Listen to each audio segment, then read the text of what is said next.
In today's video, I'm going to teach you how to create a folder in Google Drive. This will allow you to keep your files organized and make it easier to share and collaborate with others. So, let's get started.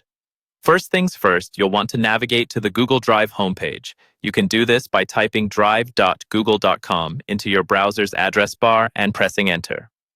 If you're not already signed into your Google account, you'll be prompted to do so. Simply enter your email address and password, and you'll be directed to your Drive. Once you're in, you'll find yourself welcomed by a clean interface displaying all your existing files and folders. Organizing your digital life starts right here. To create a new folder, direct your attention to the upper left corner of the screen, where you'll see a large, colorful New button. Give it a click. A drop-down menu will appear, listing a few different options of what you can create. Here, you'll want to click on the Folder option.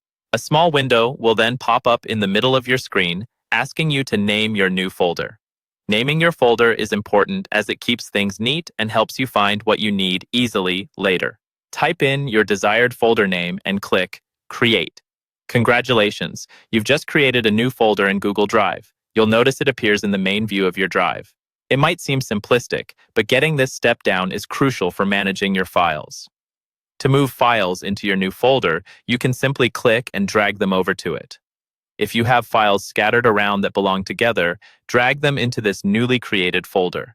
It not only cleans up your Drive, but also makes looking for documents a breeze.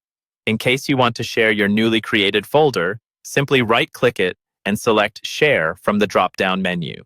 A sharing window will appear, allowing you to enter email addresses of people you want to share with. You can assign different levels of access like View, Comment, or Edit, providing flexibility depending on your needs. After setting up the permissions, click Send. Your colleagues, friends, or family members will now be able to access the contents of the folder.